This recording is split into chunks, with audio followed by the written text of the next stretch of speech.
blatantly violating it. Now, the most recent case, crucial case, is June 2008. There was a ceasefire that was instituted. It called for opening the border crossings, quoting, to allow the transfer of all goods that were banned and restricted to go into Gaza. Israel agreed, but immediately announced that it would not open the borders until Hamas released Gilad Shalit, an Israeli soldier who was captured by Hamas in June 2006, the end of that ceasefire. Well, that's another mantra, incidentally. Everybody's heard about Gilad Shalit and the terrible crime of capturing him and how, till he's released, how can you move towards peace? But that's just more hypocrisy. In fact, the hypocrisy is so blatant, it really is an oppressive feat for Western journalism, especially American journalism and intellectual culture, to suppress it.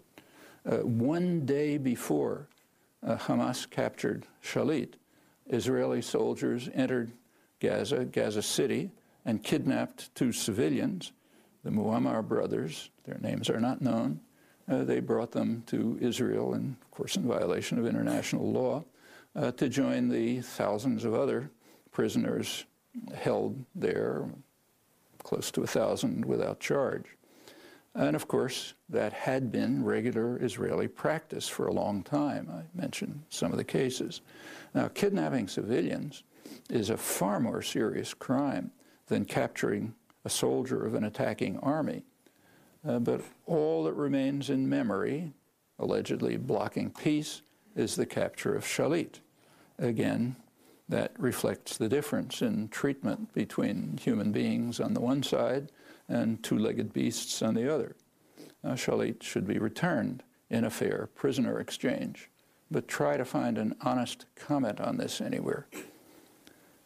It was after the capture of Shalit that Israel's military attack passed from vicious to truly sadistic. But it's well to remember that even before his capture in June 2006, Israel had fired more than 7,700 shells at northern Gaza since its September withdrawal, eliciting virtually no comment, maybe none. Israel has maintained the siege ever since it rejected the June 2008 ceasefire that it accepted. A siege is an act of war, justifying massive violence in response. Now, that's a point on which Israel has always insisted when its own access to the outside world is hampered in any way. In fact, it's the justification for major wars. So if that's true, it surely should be a justification for rockets. Israel went so far in the siege as to prevent the UN Relief and Works Administration, the UN agency that keeps Palestinians alive, it kept them from even replenishing their stores. So when the ceasefire broke down, we ran out of food for the 750,000 people who depend on us. That's John Ging, the Irish director of UNRWA, informing the BBC.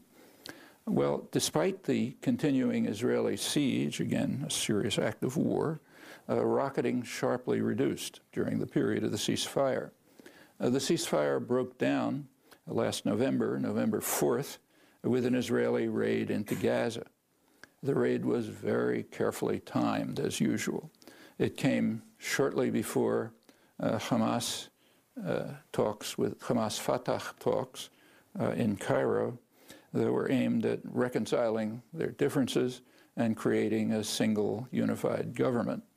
That would have been the first such meetings since the Civil War in June 2007 that left Hamas in control of Gaza, and it would have been a significant step towards advancing diplomatic efforts. So it was quite useful to undercut that danger by violating the ceasefire and invading Gaza, killing 6 people. The Civil War itself was instigated by the United States and Israel. It was a very crude attempt to carry out a military coup to overthrow the democratically elected government that the United States opposes. Again, pretty standard practice. Well, the blockade was tightened further after November 4th, disastrous consequences for the population. Both sides escalated violence. All the deaths were Palestinian, and that continued until the ceasefire formally ended on December 19th, and Prime Minister Olmert authorized the full-scale invasion. A few days before that, about a week before, Hamas had proposed to return to the original July ceasefire agreement, which Israel had not observed. That offer was transmitted to a senior official in the Israeli army by Robert Pastor. He's an academic historian and a former Carter administration high official. But Israel did not respond, except by launching the invasion. Of course, Israel was aware of it.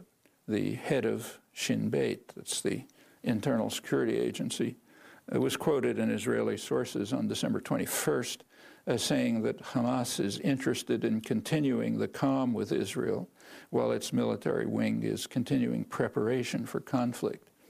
Okay, so no calm. We'd rather have conflict.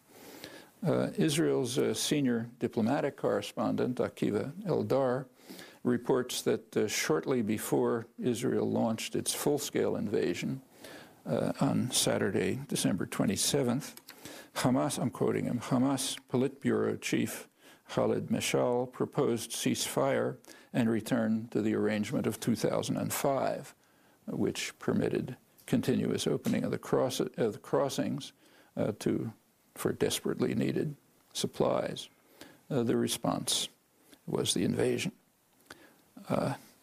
In a front-page think piece on the latest Gaza invasion, New York Times correspondent Stephen Lee Myers writes that in some ways the attack on Gaza was reminiscent of the gamble Israel took in Lebanon in 1982, when it invaded to eliminate the threat of Yasser Arafat's forces.